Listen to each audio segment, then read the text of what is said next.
राजा दशरथ जी के मृत्यु के पश्चात मार्मिक प्रसंग। सब रानियां शोक के मारे व्याकुल होकर रो रही है। वे राजा के रूप, सील, बल और तेज का बखान कर करके अनेकों प्रकार से विलाप कर रही है और बार बार धरती पर गिर पड़ती है। दास दासीगण व्याकुल होकर विलाप कर रहे हैं और नगर निवासी घर घर रो रहे हैं। कहते हैं कि आज धर्म की सीमा, गुण और रूप के भंडार सूर्यकुल के सूर्य अस्त हो गए। सब कैकेयी को गालियां देते हैं जिसने संसार भर को बिना नेत्रों का कर दिया। इस प्रकार विलाप करते रात बीत गई। प्रातःकाल सब बड़े बड़े ज्ञानी मुनि आए। फिर वशिष्ठ मुनि ने समय के अनुकूल अनेक इतिहास कहकर अपने विज्ञान के प्रकाश से सबका शोक दूर किया। वशिष्ठ जी ने नाव में तेल भराकर राजा के शरीर को उसमें रखवा दिया। फिर दूतों को बुलवाकर उनसे ऐसा कहा, तुम लोग जल्दी दौड़कर भरत के पास जाओ। राजा की मृत्यु का समाचार कहीं किसी से न कहना। जाकर भरत से इतना ही कहना कि दोनों भाइयों को गुरुजी ने बुलवा भेजा है। मुनि की आज्ञा अनुसार धावन दौड़े।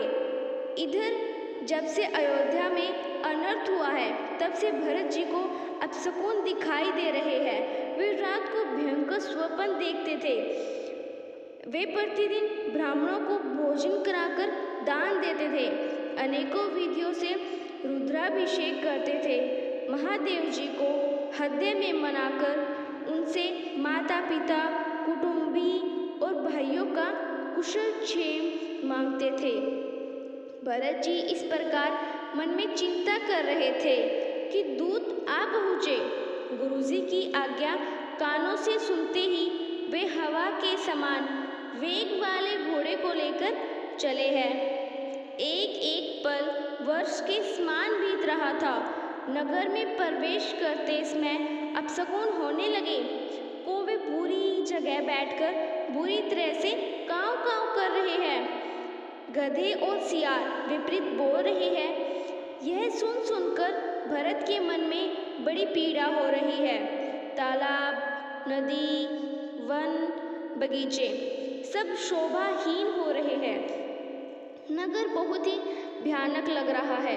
नगर के लोग मिलते हैं, कुछ कहते नहीं हैं। श्री राम जी के वियोग में पक्षी, पशु, घोड़े, हाथी सब रो रहे हैं। नगर के स्त्री पुरुष अत्यंत दुखी हो रहे हैं। भरत जी समझ गए बहुत बड़ी आफत आ गई है। जब भरत आए तो सबसे पहले कैकेयी के महल में गए हैं, जबकि मर्यादा तो ये कहती है कि पहले माँ कौशल्या के पास जाना चाहिए।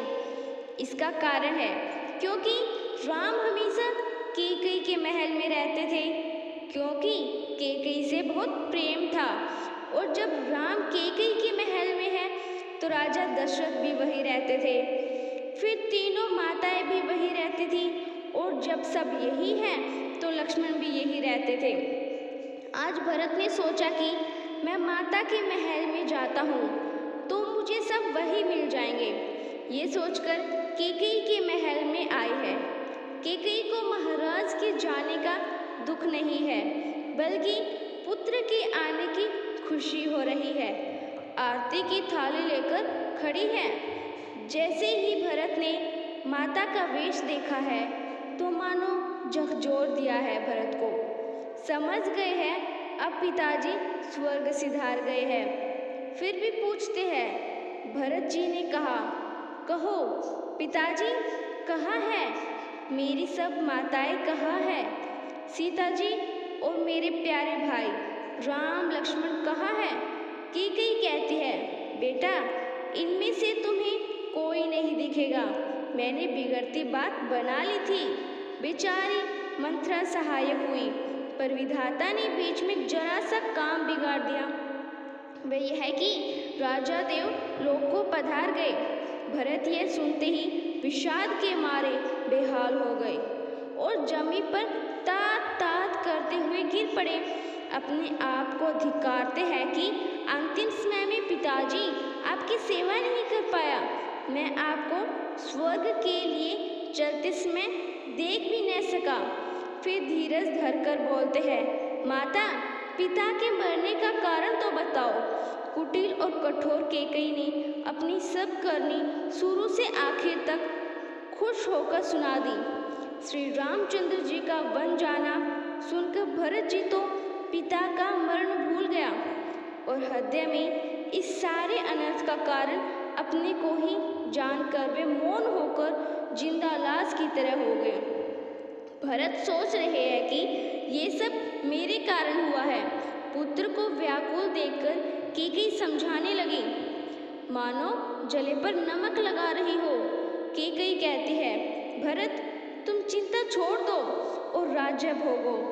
उन्होंने धीरज धरकर बड़ी लंबी सांस लेते हुए कहा, पापिनी, तूने सभी तरह से उनका नाश कर दिया। यदि तेरी ऐसी ही अत्यंत बुरी इच्छा थी तो तूने जन्म देते ही मुझे मार क्यों नहीं डाला? तूने पेड़ को काटकर पत्ते को सींचा है और मछली के जीने के लिए पानी को उलीच डाला।